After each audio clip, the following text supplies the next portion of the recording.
Mais pour le coup, Kittle, depuis son arrivée dans la ligue, j'adore ce joueur, j'adore le regarder jouer. Je suis en parfait désaccord avec les deux camarades. Messi Il ou a Paqueta. Masqué ou pas. Maston Paqueta. Excellent.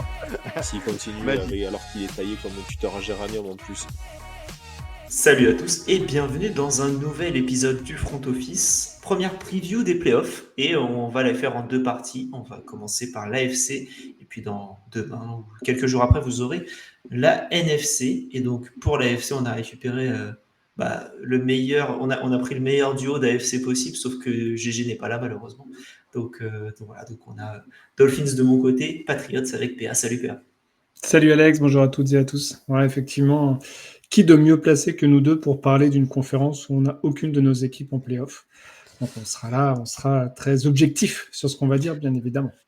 Totalement. Et Sans aucune rancœur envers les Broncos de ton côté. aucune. Ah non, les Broncos, j'ai rien contre eux, voyons. C'est pour le divisional, j'aurais peut-être une rancœur contre quelqu'un. Mais pour l'instant, on va rester tranquille, et ça va le faire. Mais toi, tu vas pouvoir nous montrer l'expérience des Patriots dans la préparation, dans les playoffs, comment on gagne des matchs, etc. Ouais, ça Et, fait un peu trop longtemps, j'ai perdu l'habitude. On dit que c'est comme le vélo, j'ai quand même un doute. Moi, mais... ouais. Mais maintenant, vous avez le meilleur QB de l'histoire en Drake May. Donc, vous devrez être tranquille pour quelques années à venir. Ouais, on attend d'avoir le meilleur entraîneur de l'histoire aussi. Ah ouais, on va voir qui c'est. Hein. Il a signé ou pas encore, Vrabel? Non, il n'a pas encore signé. Il passe une interview demain, on est jeudi. Et vendredi, en visio, on a Ben Johnson. Ok. C'est bien. Ben Johnson, il continue son petit tour des visios des US, tranquillement. Le mec a son abonnement Skype pour le mois, c'est bon. Ah ouais, là, il a pris Skype Premium, il est pépère. Hein, donc on va vous parler du coup des trois matchs, Chargers contre les Texans, les Steelers contre les Ravens et les Broncos contre les Bills. Mais avant ça, n'hésitez pas, hein, suivez-nous partout, le Front Office sur Blue Sky, Threads, Instagram, YouTube, Twitch, Twitter également, et surtout sur le Discord où il y a quand même une bonne petite communauté dessus et c'est assez cool. Donc n'hésitez pas à venir nous voir là-dessus, ça nous fera plaisir. Et on rappelle, le Super Bowl, on sera à Paris, on sera tous les 6 à Paris. On a réussi à convaincre Trey de venir. Donc si vous avez envie de nous faire un petit coucou, n'hésitez pas, allez sur le compte des Fantasy Bowlers ou venez sur le Discord et on pourra voir ça pour se voir tous ensemble, ce serait cool. Et ça ferait plaisir. Il y a déjà pas mal de monde, donc n'hésitez pas à venir. PH, je propose qu'on commence avec le premier match. En tout cas dans notre ordre à nous. Je ne crois pas que ce soit de niveau chronologique. Si, c'est en chronologique. Ok. Ouais, les trois premiers matchs de playoffs sont des matchs AFC. Ah ouais? Ouais. Ok, cool. Et c'est dans cet ordre-là aussi? Ouais. Ok. Tu vois, c'est bizarre, c'est en préparant l'émission, je fais la NFL, elle s'est absolument pas fait chier, quoi. Elle a pris ok, AFC, c'est bon, on prend, puis après NFC. Oui, elle fait 4-3-2 et vas-y, basta. Ok. Du coup, c'est les Chargers qui se déplacent sur le terrain des Texans. Et un match où, voilà, donc on va faire la même chose sur tous les matchs. On va essayer de voir la dynamique des deux équipes, le duel clé, un facteur X et notre scénario et pronostic pour le match. Donc, si tu veux commencer avec ton impression globale sur cette rencontre. L'impression, quand bien même les Texans jouent à domicile, on a quand même l'impression que les Chargers sont sur une meilleure dynamique. Dynamique sur la saison, et puis j'ai aussi envie de dire dynamique sur les 4-5 derniers matchs, puisque les Chargers ont quasiment tout gagné, là où les Texans ont été beaucoup plus en difficulté. Ils finissent la saison en 4 victoires, 5 défaites, alors qu'ils l'avaient plutôt bien commencé. Il y a eu des blessures problématiques, 4 semaines ou 5 semaines pour Nico Collins, fin de saison pour Stephen Diggs, pareil pour Tank Dell. On a l'impression que ça fait un petit peu beaucoup pour cette attaque-là, là où les Chargers, eux, ont récupéré en cours de saison, je dirais, certains de leurs blessés, notamment J.K. Dobbins, qui, quand il n'est pas là, ça se ressent quand même dans cette attaque au sol et cette attaque tout court des Chargers. Par contre, quand il est là, ça focalise, je dirais, un petit peu plus les défenses adverses pour le stopper et ça libère un peu plus d'espace pour l'attaque. On pourrait y revenir, mais voilà, sur la dynamique et l'impression globale, c'est vrai que les Chargers ont l'air en meilleure forme que les Texans. Et en plus, ils ont signé Ezekiel Elliott. Donc là, on a quand même un trio J.K. Dobbins, Gus Edwards, Ezekiel Elliott, où si on nous avait dit ça en début de saison, on se serait dit oula.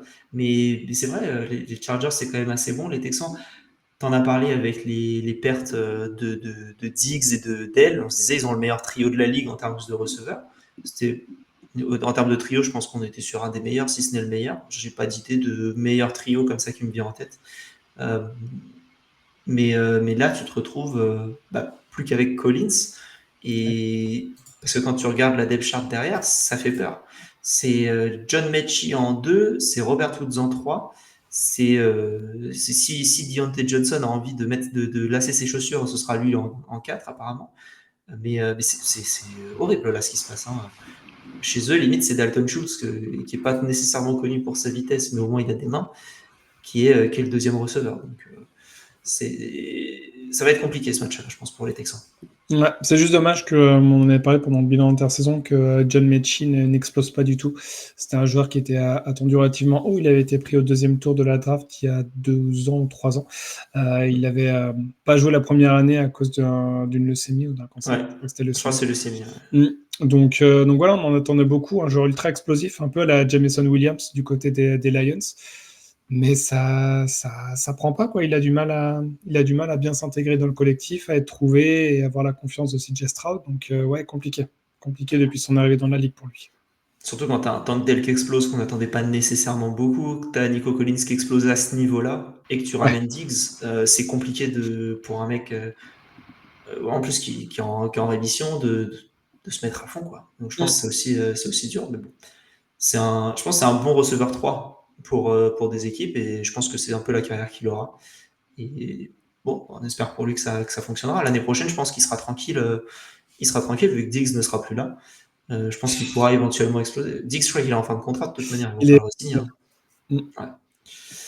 Donc ouais, moi assez d'accord avec toi. C'est comment dire, c'est toujours ce duel 5 contre 4 où tu te dis en fait le 4 il hausse le match, mais pourquoi? Et ils ont gagné leur div, mais tu sens quand même qu'il y a un petit écart, quoi. J'avais peur pour les Texans que ce soit les Ravens contre eux, parce que là pour le coup il n'y aurait pas eu match, et avec les Chargers, ils s'en sortent convenablement, on va dire. Je trouve que c'est assez homogène en AFC cette année, et ouais, hâte de voir ce match.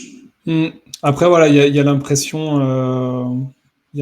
aussi visuelle, et puis on va aller sur le deuxième thème, et il y a aussi les statistiques qui du coup elles vont pouvoir parler aussi pour mettre en avant un petit peu, je dirais, les forces et les faiblesses et les confrontations directes sur ce match.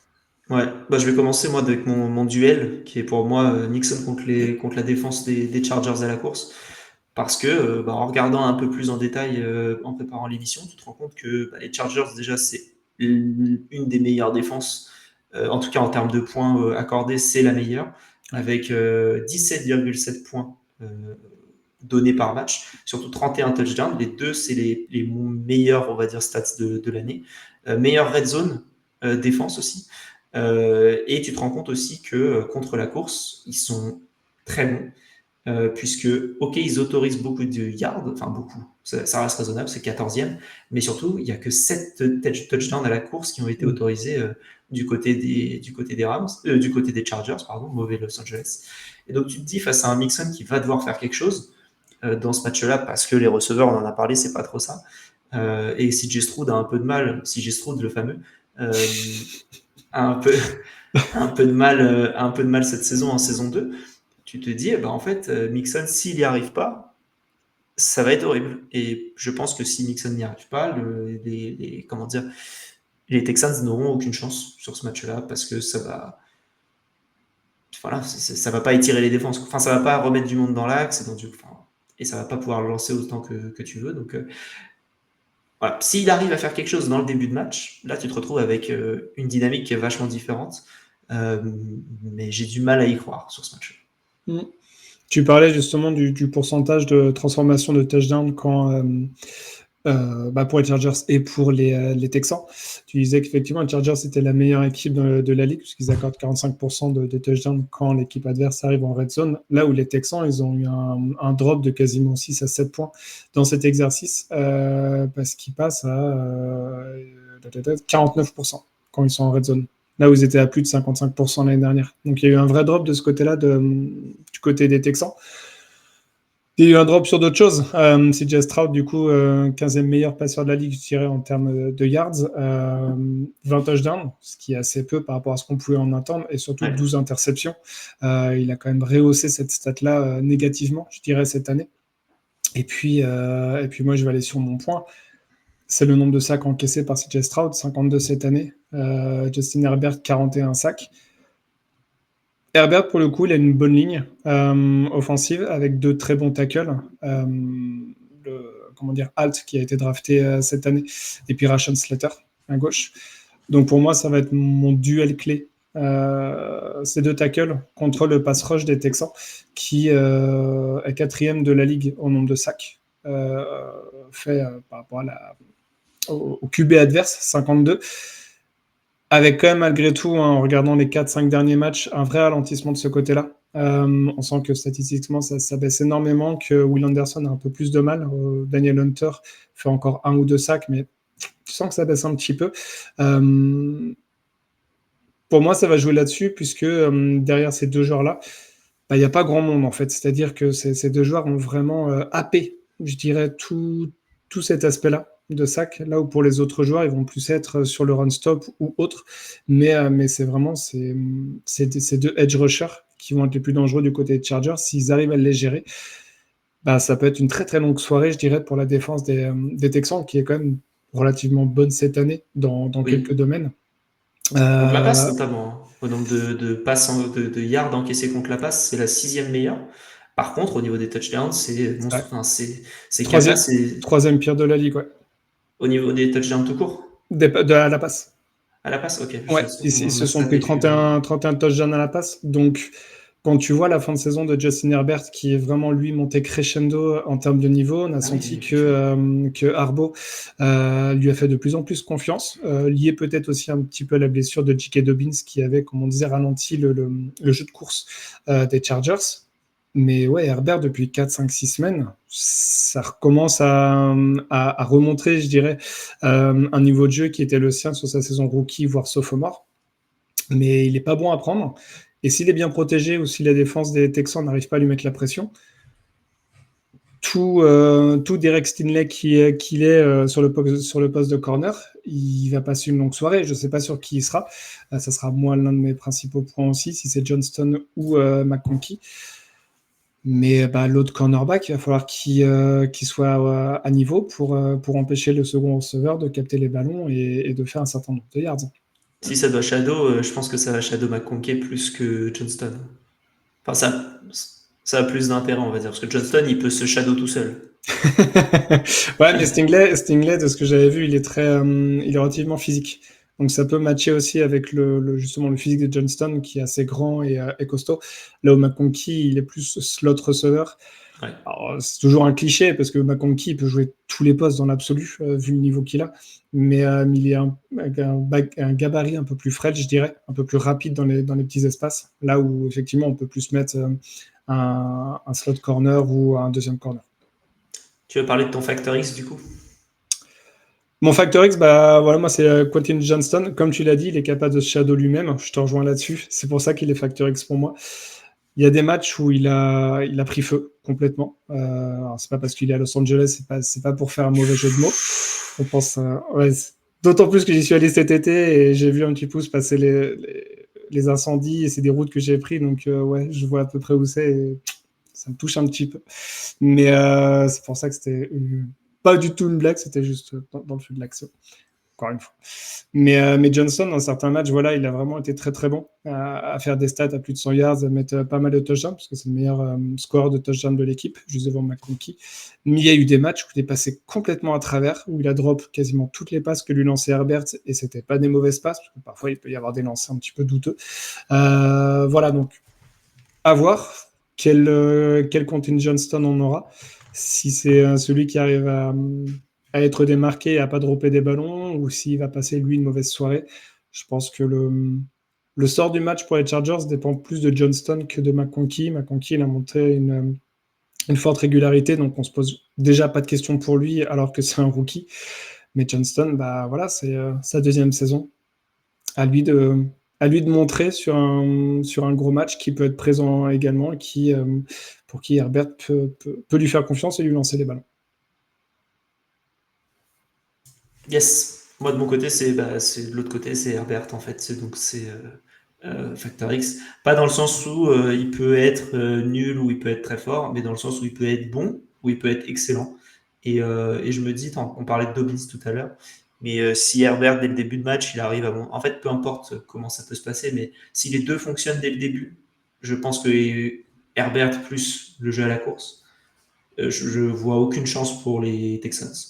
Donc, et je pense que du coup, ça passe clairement par Herbert, puisque si Herbert fonctionne, tu créeras des trous dans la défense, et Dobbins, il est très bon pour euh, faire 10 portées à 3 yards et ensuite d'en faire une pour 50.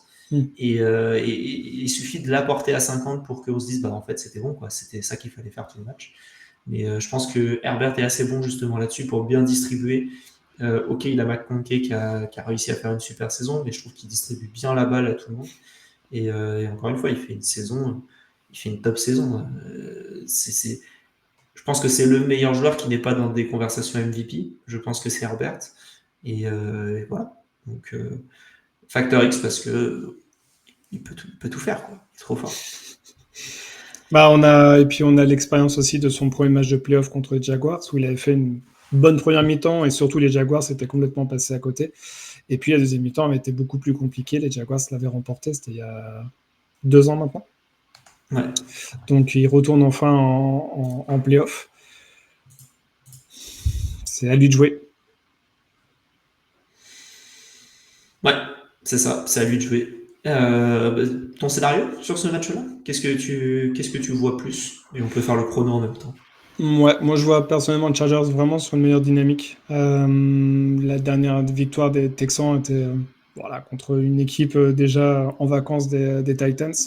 Euh, Sinon, ça restait sur 2 défaites consécutives, donc une grosse défaite 31-2 contre les Ravens sur le match de Noël. Ça donne pas une très bonne impression.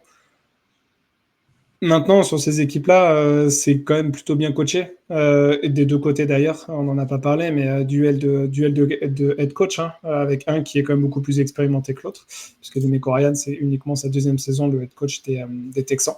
2 saisons, 2 fois en playoff, avec une équipe qu'on n'attendait pas déjà à ce niveau-là l'année dernière, un petit peu plus cette année. Et puis Harbaugh pour son retour en NFL, qui emmène directement les Chargers en playoff. Donc ça va être un gros duel de coaching. Un gros duel, on va espérer, de quarterback. Et à ce jeu-là, vu ce qui a été montré cette année, je vois plutôt Herbert meilleur à ce domaine-là, sur ce domaine-là, et peut-être mieux accompagné aussi, comme on l'a dit, avec le jeu au sol et la run defense des Chargers. Donc sur ce match-là, moi, je pars plutôt sur Los Angeles. Ouais, je pars aussi sur Los Angeles pour les raisons que j'ai pu donner tout à l'heure. Je pense que un des arguments massifs des Texans cette saison, c'était le jeu à la course. Ouais. Et là, tu te retrouves où c'est beaucoup, beaucoup plus compliqué. Euh, Parce que l'équipe que tu as en face, elle est bien meilleure. Donc, et surtout, elle te contre parfaitement ce que tu sais faire. Donc, et t'es pas aidé par les blessures. Je pense que ça fait beaucoup.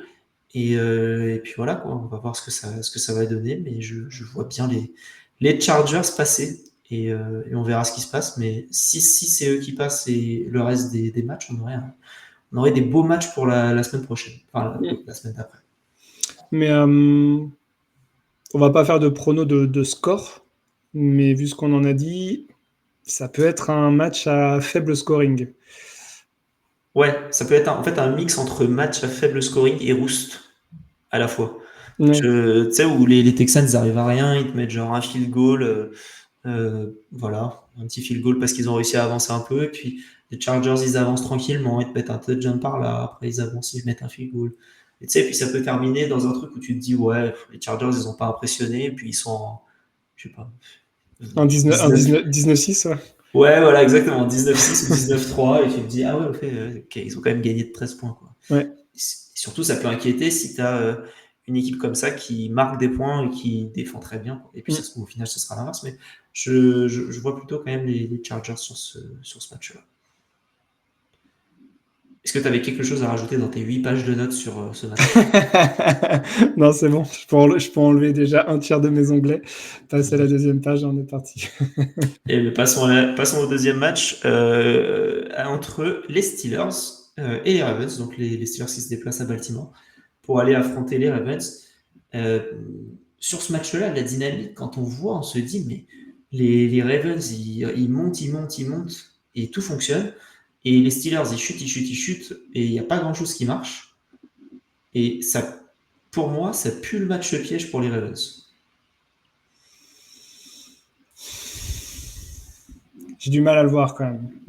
Moi aussi, mais c'est pour ça que je vois un match piège, parce que personne ne le voit bien, et les Steelers, ils sont bons pour... Enfin là, ils sont pas bons, justement. Mais...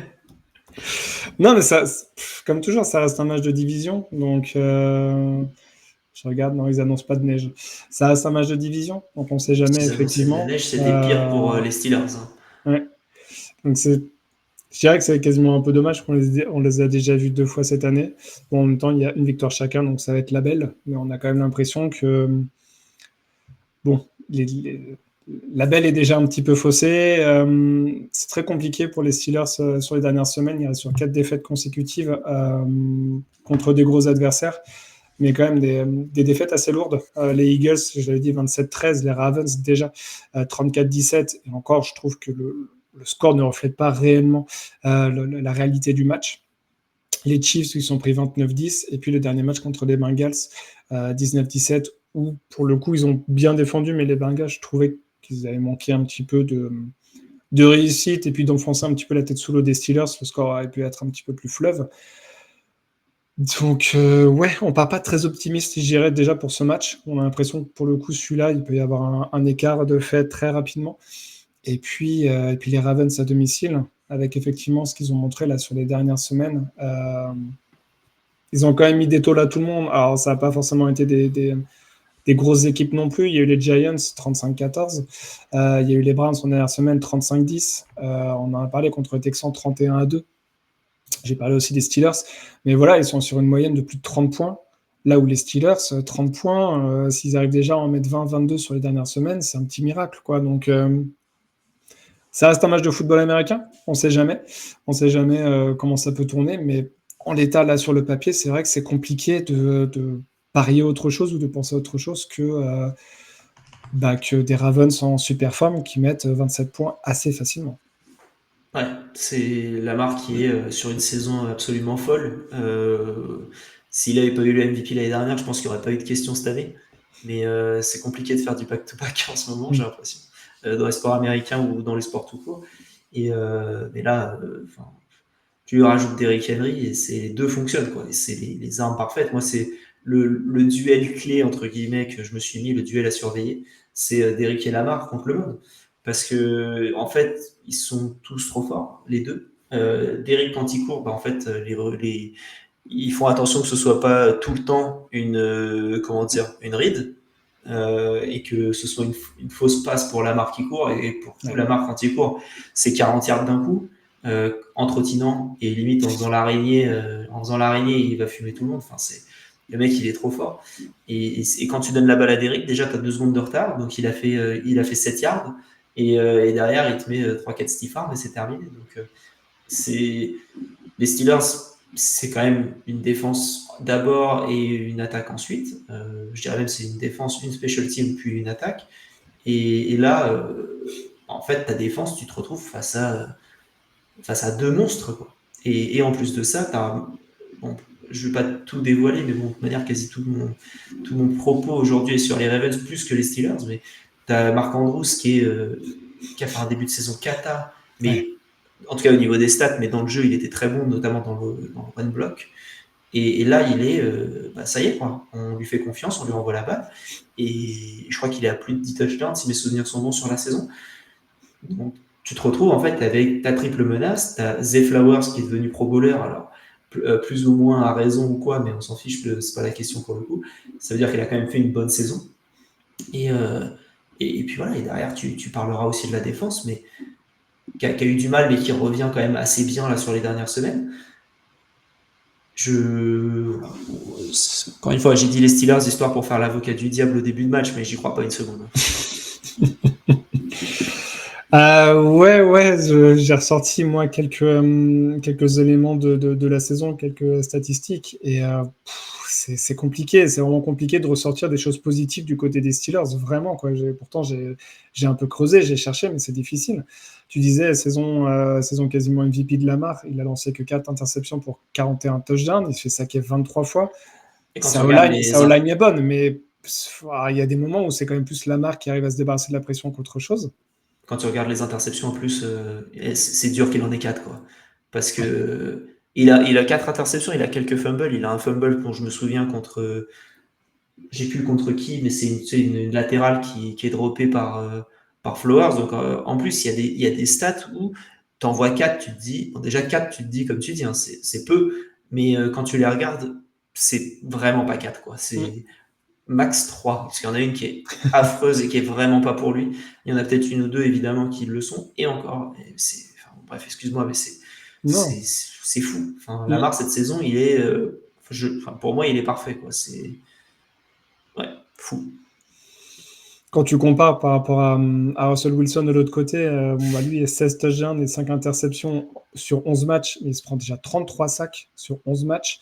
On sent qu'il a perdu aussi de la mobilité qui faisait de lui pas un double menace, mais en tout cas un joueur qui était plutôt mobile dans la poche quand il était à Seattle. Un improvisateur, quoi. Voilà, l'âge aidant, c'est vrai que c'est pas évident. Sur le poste de running back, est-ce qu'on a vraiment besoin de présenter Derrick Henry? Il est quasiment à 2 milliards cette saison. Il finit meilleur marqueur au sol en termes de nombre de touchdowns de la ligue. Là où Najee Harris, ok, il est 14e de la ligue en nombre de yards, mais il est surtout 7e en nombre de portées. Ça montre qu'en fait, il a beaucoup de ballons, mais qu'il avance relativement peu, et c'est comme ça qu'il arrive aussi à faire ses statistiques, parce qu'il est à plus de milliards. Il faut voir aussi le nombre de portées. En termes de touchdown, il est moitié moins que Derrick Henry, et tu rajoutes à ça effectivement le danger Lamar Jackson. Wow. C'est compliqué sur le run-stop. La chance qu'ils ont du côté des Steelers, c'est que c'est la 6e meilleure défense de ce côté-là en termes de yards par match. Sauf que ce qui est dommage pour eux, c'est que les Ravens sont premiers. Donc Najee Harris, il va peut-être faire des statistiques en négatif sur ce match-là, selon comment va tourner le match. Là où il peut y avoir du coup un petit espoir pour les Steelers, c'est que les Ravens sont 31e de la ligue en nombre de yards à la passe. Et moi, je l'ai évoqué plusieurs fois durant la saison. C'est vrai qu'il y a eu des matchs où ils se sont fait vraiment ouvrir à la passe. Nate Wiggins, je ne suis pas du tout convaincu pour sa saison rookie. Ça reste qu'une première année, mais voilà, on verra sur les années futures. Mais en tout cas, en l'état, c'est compliqué de son côté. Mais les Steelers sont 25e. Et tu l'as dit, oui, Lamar Jackson, il a plus de 4 milliards et 41 touchdowns. Comment tu fais pour arrêter Zay Flowers? Comment tu fais pour arrêter Andrews? Comment tu fais? Alors, lui, il a été un petit peu oublié ces derniers temps, mais comment tu fais pour Shadow Likely? Enfin, voilà, pour tous ces arrêtés, c'est compliqué. Quand tu dis que les Steelers sont 25e, tu parles de la défense contre la passe. Oui. On est d'accord. Oui, okay. 25e. Je précise pour les autres au cas où pour les 6e contre la course et 25e contre la passe. Ouais, c'est ça. Et du coup, la Ravens 31e contre la passe et premier contre la course. Donc en fait, c'est force contre force et faiblesse contre faiblesse. Enfin, en tout cas, ils ont les mêmes forces et les mêmes faiblesses, si on peut dire, défensivement. Et moi, il y a une stat qui fait extrêmement peur. C'est on en a parlé sur le match précédent, c'est la transformation du touchdown quand les équipes arrivent en red zone.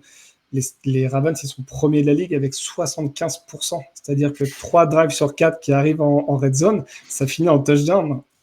Et le reste, c'est même pas un field goal nécessairement parce que Tucker était pas bon sur la saison. Il commence à se réveiller un peu. Donc là, donc t'en prends 34 drives, tu prends 24 points, quoi.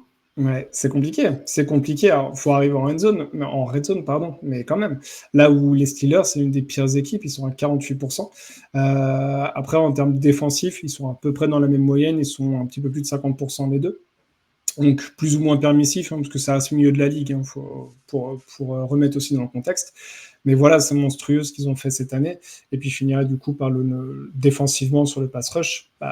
Encore une fois, les Ravens sont devant avec 54 sacs, là où les Steelers sont à 40. Une saison un petit peu plus compliquée pour TJ Watt. Alors, une saison compliquée pour lui, c'est plus de 10 sacs quand même. Mais on a l'impression que pour le coup, lui, il est tout seul dans cette défense à réussir à mettre des sacs ou à mettre la pression. Là où pour les Ravens, c'est plutôt bien réparti avec quand même 2 joueurs qui sortent du lot, Van Noy et Howe. Donc, à plus de 10 sacs chacun. Donc, c'est compliqué. On dit force, ils ont à peu près les mêmes forces et les mêmes faiblesses. Sauf que sur les forces, les Ravens sont largement supérieurs. Et sur les faiblesses, c'est la différence est moins importante. Donc, ouais, c'est. T'as une force en plus côté Steelers, qui est la défense contre les troisièmes tentatives, où ils sont deuxièmes. Là où par contre les Ravens en attaque, ils sont troisièmes en fait. Donc même ta force, qui est ta plus grande force sur le match, encore une fois, tu affrontes une des meilleures équipes de la ligue en face niveau attaque. Donc Ils jouent contre eux, mais en meilleur, quoi. L'équipe ouais, en c'est face a ça. tout de meilleur par rapport aux Steelers.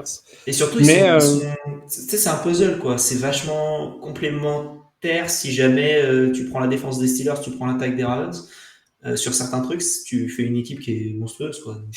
Donc, une équipe très années 70, mais qui fonctionne. ça reste un match de division.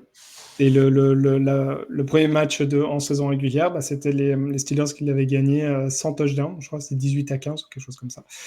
Donc voilà, on n'est pas à l'abri d'avoir un match un peu bourbier pour les Ravens. Effectivement, ça reste la NFL et sur un match, tout peut être compliqué. À l'heure actuelle, on ne voit pas dans quel monde ça peut se produire, mais ça s'est déjà produit cette année.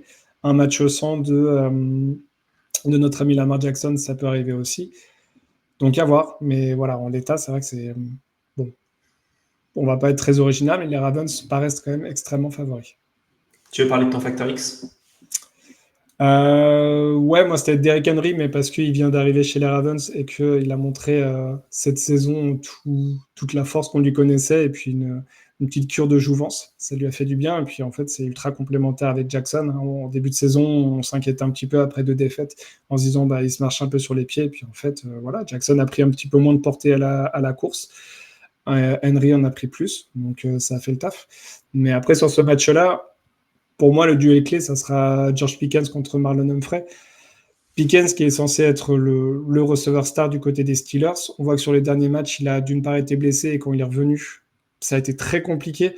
Sur le dernier match, le diffuseur s'est amusé à chaque drop de Pickens à mettre une réception sur 5 targets pour 0 yards, une réception sur 6 targets pour 0 yards. C'était un peu un running gag un peu déplacé, je trouvais, jusqu'à la fin du match, mais c'est une réalité. Il passe à côté de sa fin de saison régulière, pourtant il était bon durant la saison. On sent que la connexion Wilson-Pickens est excellente. Wilson, il aime bien envoyer des balles vraiment lobées, ce qui permet finalement un jeu 50-50. Et Pickens, quand il est comme ça, c'est un des meilleurs receveurs de la ligue, parce qu'il a le corps aussi pour. Mais Humphrey, c'est pas le dernier non plus des cornerbacks, bien au contraire, c'est quasiment l'un des leaders en termes d'interception, parce qu'il est à 6. Donc il y en a plusieurs devant lui, mais c'est vraiment top de la ligue par rapport à ça. S'il arrive à limiter le nombre de targets et de yards de Pickens, sans que celui-ci le fasse tout seul, ça peut être compliqué. Le jeu aérien des Steelers peut vraiment, vraiment être compliqué. Et puis rendre la tâche encore plus difficile pour Najee Harris, qui, comme on l'a dit, est déjà très dur vu la défense en face de lui des Ravens. Ouais. Ouais, c'est d'accord. Pickens, c'était très très bon. En fait, je trouve que les dynamiques, encore une fois, elles se sont inversées. Là où Pickens était bon en début de saison et la défense contre la passe des Ravens était nulle en début de saison. Là, l'inverse, c'est un peu en train de se produire. C'est peut-être pas le meilleur moment pour les Steelers, encore une fois. Et moi, mon Factor X, j'en ai parlé un tout petit peu, mais c'est Marc Andrews parce que fin de saison absolument folle. Et je serais pas surpris que ce soit un Factor X qui fasse une réception. Mais en fait, qui bloque parfaitement parce que la défense en face, c'est pas la pire défense. Et Marc Andrews, un excellent bloqueur. Et du coup, c'est possible que le Factor X, ce soit le receveur tight end, et auquel cas que ce soit Likely. Mais Andrews, c'est un 6e joueur de ligne offensive absolument folle, absolument fou, le joueur absolument fou. Et voilà, si t'as ça, tu fais ce que tu veux, quoi. T'as Andrews qui bloque et Lamar et Derrick et Lamar et Henry qui sont là en mode tu veux la balle? Non, je la prends. Non, si tu veux, allez, tiens. Et qui font comme ça. Et au final, t'as rien. tu ne peux rien faire. Parce que tu sais pas où ça part, et une fois que ça part, tu as Andrews qui te bloque. Bah, merci, quoi. C'est compliqué du côté Steelers. Je pense que Mike Tomlin et tout son coaching staff doivent vraiment se gratter la tête. Arthur Smith, il doit vraiment se demander comment réussir à contourner cette D-line des Ravens. Mais voilà, c'est pareil, on parlait sur le match précédent de head coach, une vraie bataille de head coach entre les Texans et les Chargers. Ça sera un peu la même chose sur les prochains matchs et sur ce match-là. Hein. On a quand même affaire là à deux head coach bien implantés, beaucoup de talent, et bien suppléés aussi par des coordinateurs également très bons. Donc écoute, on va demander un beau match, mais effectivement, pour clôturer, on peut partir sur un prono. Moi, je vais les Ravens l'emporter, pas tomber dans le piège, parce qu'ils commencent à avoir beaucoup d'expérience, parce que probablement que la finale de conférence de l'année dernière leur a fait beaucoup mal à la tête et qu'ils ont appris leurs erreurs. J'espère pour eux. Et je vois pas les Ravens rééditer le non-match de l'année dernière contre les Chiefs. Donc pour moi, ils le remportent. Haut la main, je sais pas, parce que ça reste les Steelers, ça reste quand bien même c'est en playoff, un match de division. Donc tu me dis que ça finit en 21-14, je serais pas choqué non plus. Peut-être pas un festival offensif, mais voilà. À la fin du match, ils remportent la victoire. C'est d'accord. Par contre, j'irai un peu plus, en hauteur niveau scoring des Ravens. Parce que je pense que ça, c'est le genre de match où tu te dis, ah, mais attends, ok, on est en playoff, mais Derek, il a pas eu son touchdown. Et on est en red zone, donc quand on met 3 touchdowns sur 4, bon, ben voilà. Il y a 42-10, là, faudrait peut-être donner un touchdown à Derek. Mais en plus, Derrick Henry, je crois que c'est la première fois où il va vraiment en playoff et en étant à 100%, parce que la fois où les Titans avaient fait premier de div et premier de conf même, il était blessé en fin de saison. Donc peut-être qu'il aura à cœur bah là, il est en forme, de se dire, bah attends, je vais montrer que c'est moi le patron, comme dirait la pub. Mais ouais, non, mais. Et après, les Ravens qui gagnent bien, les Steelers qui essayent de forcer, comme moi sur Madden en fin de match, quand je suis en train de perdre. Et au final, ça fait interception par-ci, par-là. Et ouais, et je pense que ça peut faire fleuve si ça décide de lancer, alors que c'est pas leur force. Dernier match. Yes. Broncos-Bills. Alors, Broncos qui ont validé leur ticket à la dernière semaine en coiffant sur le poteau personne, vu qu'ils étaient déjà premiers, mais enfin, ils étaient déjà septième, mais en éliminant les Dolphins et les Bengals. Donc, on est passé à côté d'un Bengals-Bills qui aurait été. Mais Broncos-Bills, sur toute la saison, c'est quand même, on est quand même sur deux équipes quand même assez belles et deux équipes surprises. Ouais, deux équipes surprises, en tout cas à ce niveau-là. Les Bills qui fassent les playoffs, c'est pas fondamentalement une surprise, mais qui fassent deuxième de conférence. Ils ont joué quasiment jusqu'au bout contre les Chiefs pour être même premier de conférence, parce que on va dire que c'est les seuls qui les ont battus dans un réel match, si on peut dire. Ils ont montré des super choses. Et les Broncos, c'est pareil. On a regardé un petit peu, nous, nos pronos d'avant-saison. On voyait les Broncos quand même très très bas dans les classements. Et ils nous ont beaucoup surpris offensivement, défensivement. En tant que podcast, on les a mis 3e à la draft.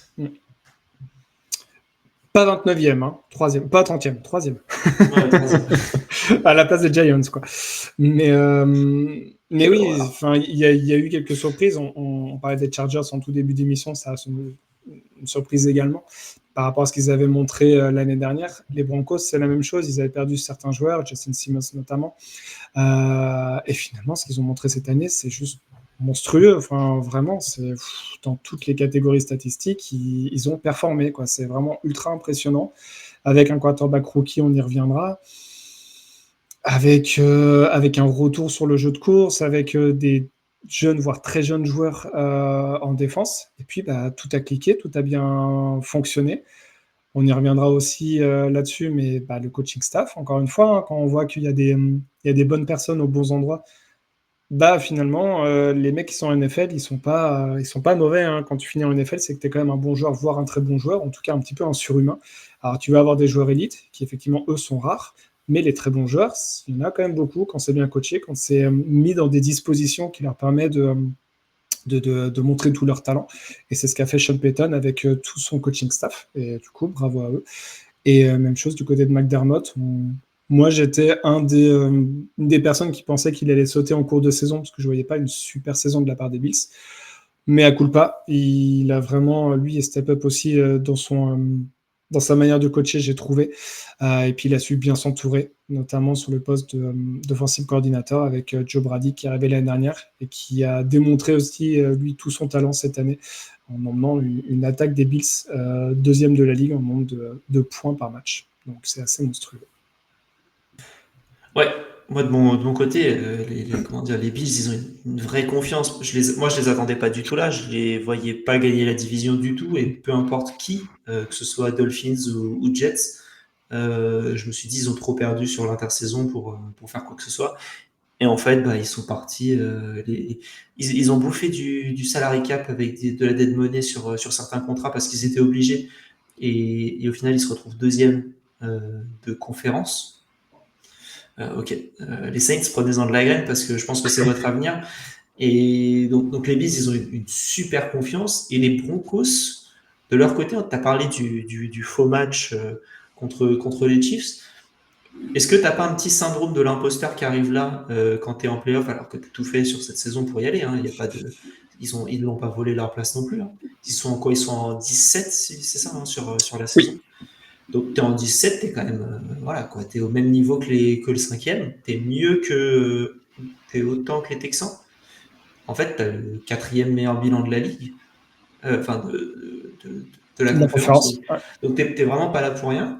Mais je me dis, est-ce que tu vas avoir ce petit syndrome de l'imposteur de ah ouais, mais attends, parce que contre les Chiefs, on aurait pu peut-être gagner si on avait fait machin. Et voilà, c'est juste au niveau de la confiance où je me pose la question de ce match. En plus, tu as des jeunes, alors du coup, tu as peut-être l'insouciance aussi en face. Tu as peut-être l'insouciance des Broncos avec le syndrome de l'imposteur. Bon, on en connaît certains qui peuvent être comme ça. Donc comment dire, ça, vraiment sur la dynamique des deux équipes, c'est ce sentiment de confiance qui m'intéresse le plus. Et de voir comment le début de match se passe, parce qu'après, pendant le match, il va se passer des choses et ça va réagir forcément. Mais je trouve que le premier drive des deux côtés sera intéressant sur ce match. Complètement d'accord. L'équipe qui va remporter le coin toss, je pense qu'ils vont prendre le ballon. C'est pas quelque chose qui est fait généralement. Les équipes aiment bien avoir le ballon en début de seconde mi-temps. Là, je pense que les deux équipes, vu la manière d'attaquer, deux équipes qui aiment bien manger du chrono, ça serait pas étonnant que voilà, l'équipe qui remporte le toss garde le ballon pour le kick-off. Ouais, et franchement, c'est un match, c'est le match où tu vois sur le papier, tu te dis, bon, on sait qui va gagner, mais je pense pas que ce soit le cas pour le coup. Et bon, on en parlera sur le scénario du match, mais voilà. Niveau duel clé, je vais commencer. On a à peu près on a les mêmes escouades des deux côtés, mais moi de mon côté, c'est les receveurs des Bills qui, je pense, en début de saison, on aurait demandé à des fans lambda de NFL de nous citer deux receveurs des Bills. Je pense pas qu'on en aurait eu beaucoup. Même un, parce que c'était Coleman, Shakir, et voilà. Moi, je peux m'arrêter à deux. Il y a Cooper maintenant, mais au début de saison, je te sors pas d'autres. McCollins. Oh, ouais, voilà. C'est bien ce que je dis. Et Dalton Kincaid. Mais face à ça, j'ai hâte de voir Surtain et, surtout, et les autres cornerbacks, évidemment, et tout le jeu à la passe, mais évidemment incarné par Pat Surtain. Ce duel-là m'intéresse beaucoup parce que les receveurs des Bills, si on parle de syndrome de l'imposteur, eux, ils sont là et voilà, ils sont là. Voilà quoi. Ils ont été amenés, tu vois, tranquillement. Ils ont fait leur taf, bien. Mais tu sens que c'est quand même pas grâce à ça qu'ils sont arrivés en playoff, quoi. Donc j'ai hâte de voir ça face à des corners des Broncos qui, la défense globalement, c'est quand même une des forces de cette équipe-là. Tu dis ça on dit ça alors que Bonix a quand même fait une super saison et qui trouve des receveurs pareil. Hein, tu m'aurais cité un autre receveur que Courtland Sutton en début de saison côté Broncos. Je pense que ça aurait été compliqué à part les fans de fantasy qui te sortaient du Marvin Mims, mais à part ça, c'est vraiment, vraiment compliqué. Donc, moi, ces duels-là vont. Voilà, le jeu à la passe va m'intéresser sur ce match-là, parce que je n'y croyais pas beaucoup en la receiver room des Bills. Le seul en qui je croyais, c'était Kincaid. Kincaid a été vachement décevant. Et donc, le jeu à la passe, montrez-nous ce que vous avez dans les jambes, quoi. Parce que même Allen, Allen, il fait une saison MVP, mais passing touchdown, c'est pas trop ça non plus. C'est des stats Ouais. correctes, on va dire, mais Même pas au passing niveau. yard et passing touchdown. Ouais. Parce que l'attaque fonctionne bien. Il n'y a pas besoin de balancer à tout va. Et tu fais ce qu'il faut, tu fais tes passes quand il le faut, et c'est intéressant. Je sais pas si tu te souviens, mais il y avait MVS qui était chez les Bills en début de saison. La tronche de la receveur room. Non, mais après, si ça triche aussi et que ça nous met des receveurs des Saints et Bills, moi, je peux plus m'en sortir, déjà. Après, il va me dire, il y avait Trent Sherfield aussi. Elle grandait, Trent Sherfield. Moi, de mon côté, pareil, je reste en attaque du côté de Buffalo, mais plutôt sur le jeu de course, là où James Cook a fait une très très bonne saison. Une saison à plus de milliards et surtout 16 touchdowns au sol. Donc parmi les meilleurs de la ligue sur ce point-là. Plus haut, par exemple, que Saquon Barkley, aussi parce qu'il se faisait voler quelques touchdowns par Jalen Hurts. Mais voilà, il est vraiment au top de la ligue sur ce domaine-là. On sent que le coaching staff, que le coordinateur offensif fait beaucoup plus confiance aussi au jeu de course, ce qui était moins le cas des coordos des années précédentes. Et puis, ça enlève aussi pas mal de poids des épaules de Josh Allen, finalement, qui, comme on l'a dit, il y a des chances qu'ils finissent avec le trophée de MVP. Et en fait, en préparant l'émission, je me suis rendu compte que ces stats étaient quand même pas extraordinaire. Donc, est-ce que c'est un ressenti? Est-ce qu'il y a eu aussi des highlight moments? Par exemple, sa 4e tentative contre les Chiefs Contre qui les marque Chiefs. forcément. Il y a eu des éléments comme ça. Il y a eu des matchs où il a porté son équipe sur les épaules, où il a fait une remontée. Donc je pense que ça marque et je pense qu'il va l'avoir et ça serait quand même amplement mérité dans l'absolu. Mais voilà, moins de 4 milliards à la passe, avec des très gros guillemets, seulement 28 touchdowns et avec des sans guillemets, seulement 6 interceptions aussi, dont 2 ou 3 dans un seul match. Donc il a quand même été ultra propre cette saison. Tu rajoutes à ça, bien évidemment, parce que ça fait partie de son jeu, plus de 500 yards au sol et 12 touchdowns au sol. Donc il en a pris aussi un petit peu à Cook. Donc c'est là où on se rend compte que voilà, c'est une équipe qui sait lancer la balle, qui sait passer par les airs, mais qui sait aussi et surtout courir pour égrener le chrono, pour fatiguer aussi la défense adverse. Et ce jeu de course-là va être ultra important parce que la défense des Broncos est une des toutes meilleures de la ligue. C'est la 3e meilleure de la ligue dans, ce, dans cet aspect-là. Ils accordent moins de 100 yards par match. C'est force contre force. Et là-dessus, c'est à celui qui arrivera à prendre le dessus sur l'autre et à pouvoir, je dirais, libérer un petit peu l'autre aspect de soit l'attaque, soit la défense. Si Cook arrive à bien avancer avec le ballon à raison de 3 yards et demi par course, ça va forcément libérer des espaces pour les receveurs, pour Allen aussi, parce qu'il ne faut pas oublier qu'il sait courir et qu'il y a des jeux et des schémas de jeu qui sont appelés pour que Allen puisse courir. Donc voilà, pour moi, le point clé, l'élément clé, va être le jeu de course de Buffalo, ou le non-jeu de course de Buffalo par rapport à cette défense des Broncos. Je suis totalement d'accord avec toi, parce que ça me fait une super transition vers mon Factor X, qui pour moi est James Cook. Euh, c'est Encore une fois, c'est le running back qu'il leur fallait depuis des années, Ouais. où on se disait, mais attends, là, ils ont tout ce qu'il faut, et ils sont avec... ils avaient qui? Ils avaient Singletary pendant longtemps. Et ils avaient Zach Moss aussi. Je crois qu'il vient de chez Ouais. eux, Zach Moss. Donc c'était Zach Moss Singletary qui me disait, mais attends, les mecs, ils ont dit qu'ils ont... enfin, ils ont dit qu'ils ont Allen, ils ont une super ligne. Il y a à peu près ce qu'il faut partout. La défense, ça fonctionne. Tu avais un duo Tredavious White, Micah Hyde notamment, qui était excellent derrière. Et tu te dis, mais attends, il est où le problème là? Et ben en fait, t'avais pas de running back. Et là, avec James Cook, je trouve qu'ils ont enfin ce factor X pour aller avancer et chercher des yards. Et du coup, je suis d'accord avec tout ce que tu as dit sur le reste. Et j'ai envie de le voir sur ce match-là parce qu'il est aussi bon en réception. C'est vraiment un three down back. Il fait tout. Mais même quand c'est pas lui, en fait, bah, c'est pas un autre réellement, c'est juste Allen qui court, quoi. Donc ouais, Cook Factor X parce que j'y crois bien et parce que je crois pas au receveur des Bills. Donc en fait, pour moi, il faut que ce soit James Cook. Non, mais t'as raison, c'est un joueur ultra physique qui a quand même des cuts assez dévastateurs et surtout des très bonnes mains. Donc c'est vraiment, il a la panoplie complète d'un running back moderne. Si on peut comparer, ça serait un peu Jahmyr Gibbs, quoi. Aux Lions, Gibbs qui est comme beaucoup plus explosif malgré tout, mais dans la manière de jouer, ça ressemble quand même à ce que propose Jahmyr Gibbs. On voit tout le bien qu'il propose aux Lions, la soupape de sécurité que ça peut être pour Jared Goff. La Cook, c'est la même chose pour Allen. Hein. Donc je te rejoins complètement là-dessus. Ça me fait un peu penser à Dalvin Cook. Mais avec des genoux. Mais avec des genoux, ouais.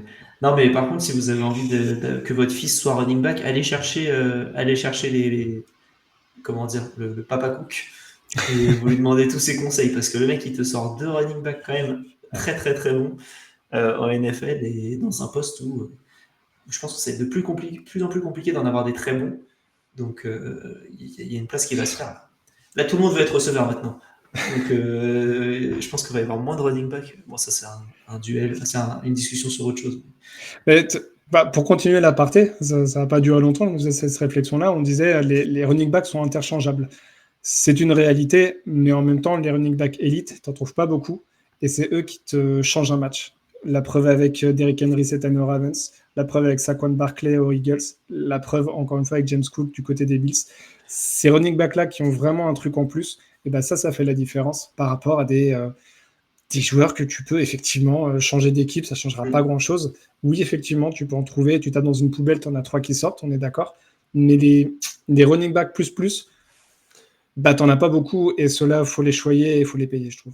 Tu le vois avec Taylor en fin de saison, tu le vois avec Josh Jacobs, on va le voir en playoff avec ceux qui parleront de la NFC lors du prochain podcast, mais des Jacobs, quand tu vois le vide qu'il a laissé aux Riders, derrière c'est Mattison et Zamir White. Ouais. Eux, pour le coup, ils sont interchangeables parce qu'ils sont nuls. Donc voilà, je pense que tu as des mecs sur le practice squad des Giants qui sont sûrement meilleurs. Quoi. Et ouais, enfin bref, c'est compliqué. Ton facteur X? Mon factory, je vais partir sur Bonix, mais juste avant, je vais expliquer aussi pourquoi Bonix. Je voulais pas repartir sur ligne offensive contre D-line, parce que j'en avais parlé déjà sur le duel entre les Texans et les Chargers. Mais quand même à noter, les Broncos, c'est l'équipe avec le plus de sacs cette année. L'explosion de Nick Bonito, qui vraiment a explosé aux yeux de tout le monde, de toute la NFL. Il avait déjà fait une plutôt bonne saison l'année dernière pour sa 2e année, mais là, la 3e année, il explose complètement. Il a envoyé Byron Browning, du coup, aux Chargers parce qu'il avait perdu sa place, concrètement. Et Josh Allen, grâce à sa ligne offensive, a concédé que 14 sacs cette année. Donc là aussi, ça va être force contre force. Ça va être les plans de jeu. Ça va être les schémas de jeu proposés par Vance Joseph, donc le défensif coordinateur des Broncos, qui va réussir ou pas à mettre à mal cette O-line des Bills, qui va réussir à mettre à mal Josh Allen. Si Josh Allen n'est pas dans un fauteuil pour lancer, on sait qu'il a des jambes et qu'il est très bon aussi pour lancer en mouvement, mais ça va rendre beaucoup plus compliqué sa tâche, alors que s'il est un peu plus tranquille, ça peut être plus compliqué pour la défense des Broncos. Ce qui est super intéressant dans la stat que tu dis sur les sacs, c'est que Denver, ils sont premiers de loin. Ils ont 9 sacs de plus que les deuxièmes, qui sont les Ravens à 54. Eux, ils sont à 63. Et comment dire, et dans le même temps, les Bills, ils sont à 14 sacs, t'en as parlé. Mais les deuxièmes, c'est les Packers qui sont à 22 sacs concédés. Donc, tu as vraiment une disparité entre les deux équipes qui sont leaders dans leur catégorie. Et ça, pour le coup, c'est encore une fois force contre force. Et là, tu te retrouves. Et bon, pour le coup, j'ai mon avis sur dans quel sens ça va tourner. Mais on pourra en parler après. Mais voilà, je pense qu'une équipe qui donne des sacs a plus de mal à se faire arrêter qu'une équipe qui arrête à peu près tout le monde. Ouais. Mais ça avait beaucoup pensé aux Eagles il y a 2 ans, qui avaient fait un nombre de sacs, c'était plus de 70 ou quelque chose comme ça, et qui avaient quasiment 12 sacs de plus que le deuxième de la ligue. Enfin, c'était juste effrayant, quoi. Ça, c'est sur la partie O-line C'était Bills et 70 tacles, 70 en 2012, et c'était les Chiefs deuxième avec 55 en c'est 2020. ça. Là, il y avait une différence de mal. Je crois qu'il y avait autant de différence entre le premier et le deuxième qu'entre le deuxième et le 32e de mémoire. Il y avait un truc comme ça, c'était aberrant. Entre le deuxième et le 17. C'est Ouais, hallucinant.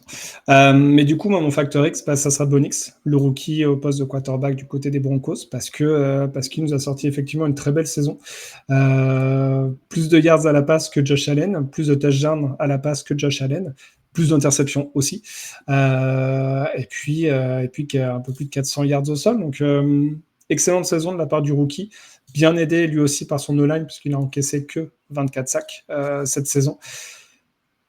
Là où la défense des Bills, en tout cas sur la D-line, est un peu plus problématique cette année, je trouve. C'était une vraie force sur les années précédentes, notamment avec McDermott, le coordinateur, le head coach, pardon, qui a cette vocation plutôt défensive. Là, cette année, ils ont que 39 sacs.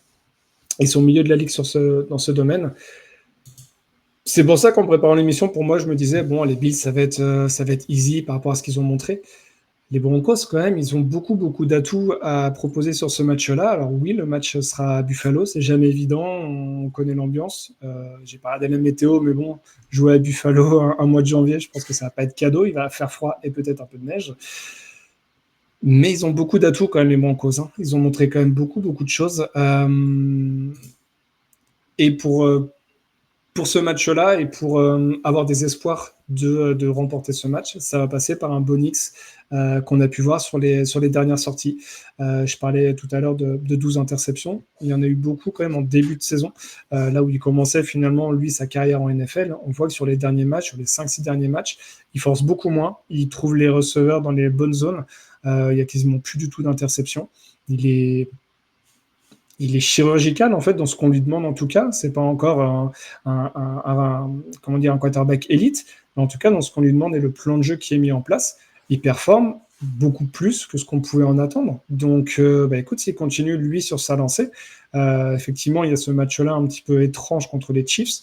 Il y avait 2 défaites auparavant sur les 2 dernières semaines, mais contre les Chargers et les Bengals, ils étaient loin d'être ridicules aussi, parce qu'ils finissent à chaque fois. Enfin, les Broncos finissent à chaque fois à moins ou à une possession d'écart.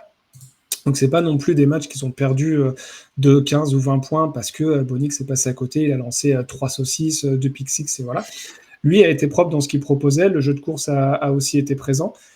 S'ils arrivent à rester clean et clinique, bah écoute, le match il est très loin d'être gagné par les Bills. On parlait de match piège pour les Ravens contre les Steelers parce que match de division. Pour moi, le match piège, il peut clairement être pour les Bills parce que eux, ils sont attendus comme extrêmes favoris je dirais depuis la non-qualification des Bengals en playoff, quasiment l'épouvantail pour empêcher les Chiefs d'aller en playoff, si on met un petit peu de côté les Ravens. Mais ça pue un peu le match piège quand même. Hein. C'est pour ça pour revenir au tout début de notre discussion sur ce match-là, le fameux Cantos, faudra pas se louper. Faudra pas se louper sur le premier drive qui lancera le match. Faudra vraiment pas se louper du côté des Bills.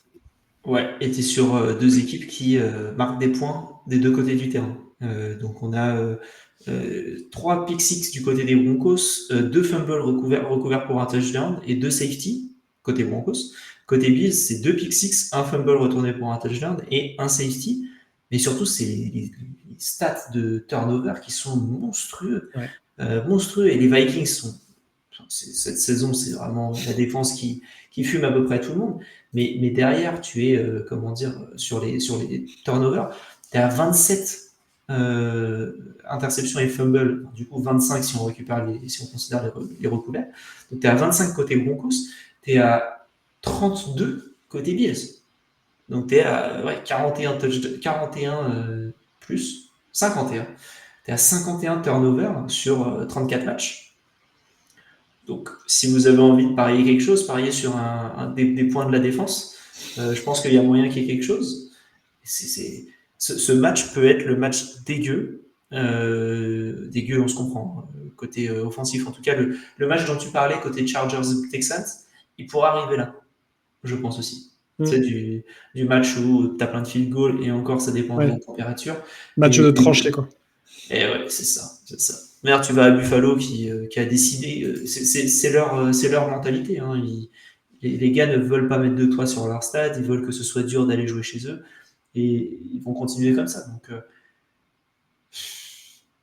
il va être dur ce match. Il va être dur.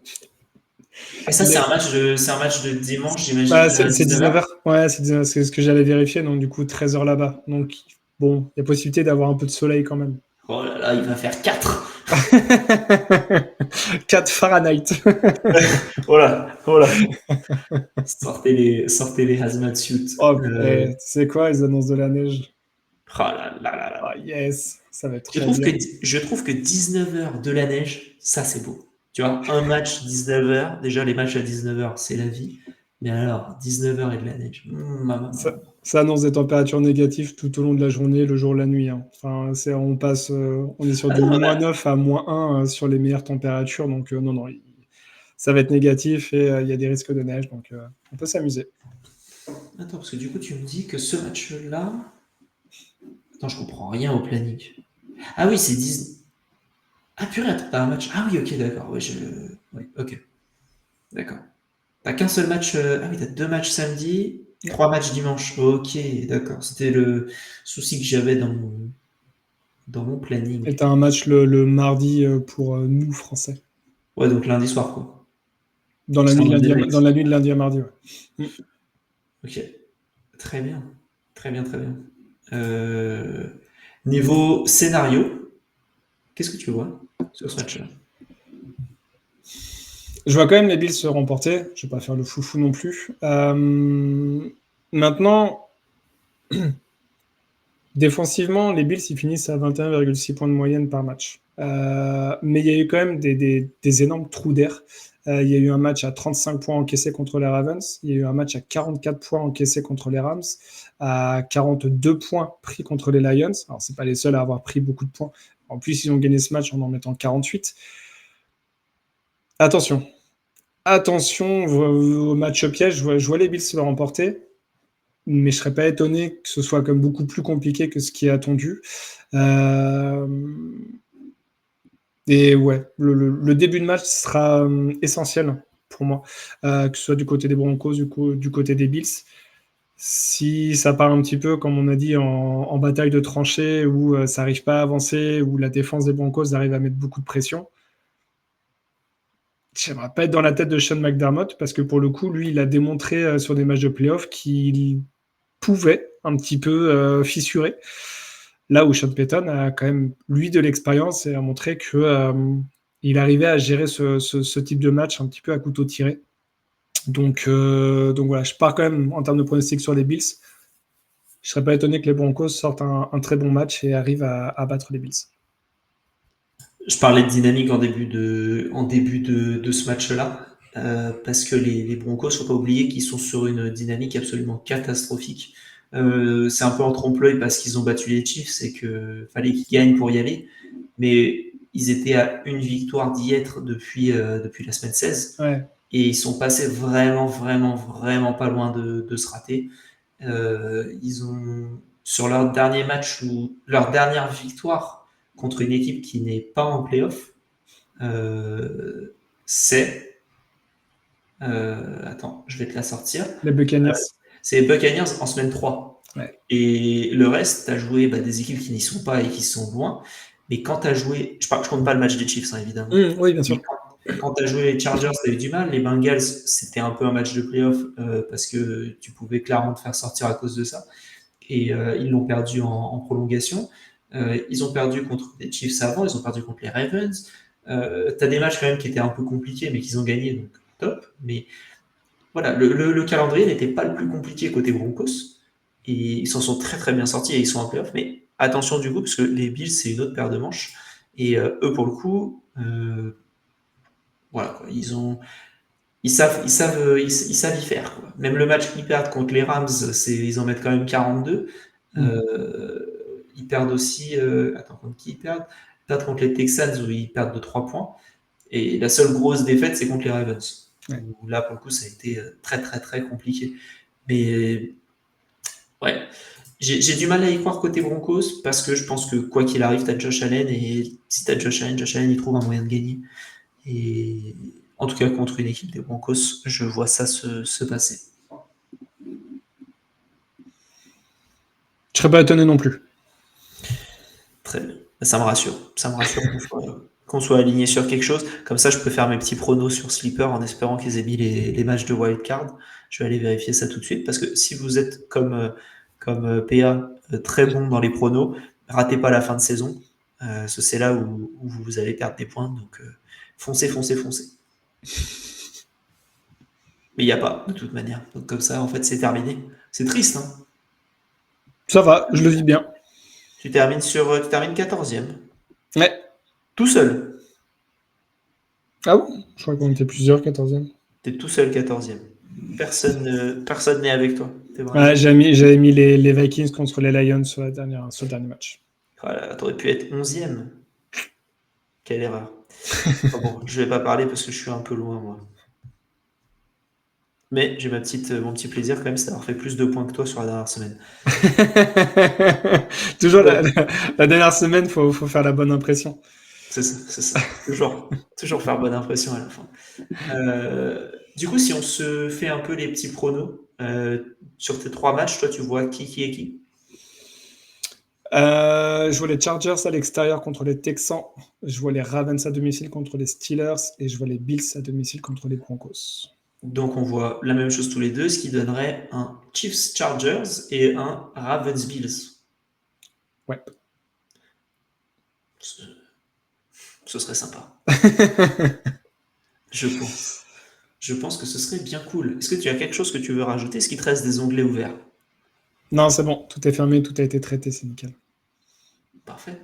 Écoutez, on espère en tout cas que cet épisode vous a plu, que ce format vous a plu, et si c'est le cas, vous en avez un autre qui arrive juste après, où ça parlera de NFC. Je ne sais pas qui sera dedans, mais très probablement Doug, déjà, qui avait l'air très chaud à l'idée de parler de ses Bucks.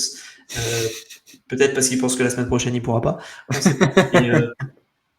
Mais en tout cas, voilà, donc il y aura un épisode qui arrivera sur le preview de la NFC. Et puis voilà, et après on fera le rewind de tous ces matchs-là.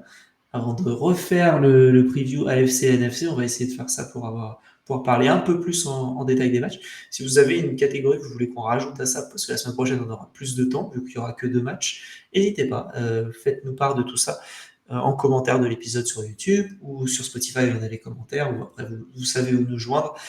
Twitter, donc X, Blue Sky, Threads, Instagram, YouTube, Twitch, le front office, et sinon venez nous parler sur Discord, on est là et ça nous fera bien plaisir de discuter avec vous. Voilà. 1h05, 1h07 à peu près. C'est cool. C'est un bel épisode, je trouve, pour parler de 3 matchs. C'est un bon format, ouais. Mais ça nécessite, on a parlé tout au long de la saison de 18 équipes qui sont maintenant en vacances. Maintenant, voilà, on va parler des dernières équipes qui nous hype un petit peu plus. Et voilà, on rentre là dans le vif du sujet, dans la fin de saison, les matchs à élimination directe, c'est ce qu'on aime dans notre sport. C'est les vrais heures sup. Là, c'est ceux qui continuent. Là, ça va chercher le petit contrat, ça va chercher des petites incentives pour la saison prochaine. Mais j'ai vu que t'as certains joueurs qui sont bien incentivisés sur l'équipe va en playoff et tu joues un certain nombre de snaps, l'équipe va en finale de conférence et tu joues un certain nombre de snaps, tu mets un TD au Super Bowl, il y a certains trucs comme ça où faudra regarder un peu les contrats avant de voir les prochains matchs parce que je pense que ça pourra donner une bonne indication de ce qui voudra être fait pour certains joueurs. Une pensée pour Mike Evans qui, grâce à ses 6 yards lors de la dernière réception, a touché 3 millions. Donc, je ne sais pas s'il était plus content des 3 millions ou d'atteindre de nouveau les milliards sur une saison. Mais bon. Et c'est record, hein. C'est 11 saisons consécutives. Ouais. Il n'a jamais fait autre chose, donc tu te dis, ouais, il va jamais s'arrêter. Puis il a été blessé dans cette saison. Ouais, 4 matchs. Il était sur hier. Ouais, donc 4 matchs et tu finis quand même à 1000. C'était mérité les 3 millions. Bravo, Mike. Bravo, Mike. Exactement. Doug pourra nous dire lors de notre prochain top 10 des receveurs que c'est en fait le numéro 1. Et on aura du mal à lui dire que non. PA, merci. Merci à toi. Et puis du coup, vous retrouverez le reste de l'équipe pour parler de la NFC. Plus qu'à vous souhaiter une bonne journée ou bonne soirée en fonction de l'heure à laquelle vous écoutez cet épisode. Vive les playoffs et vive le football.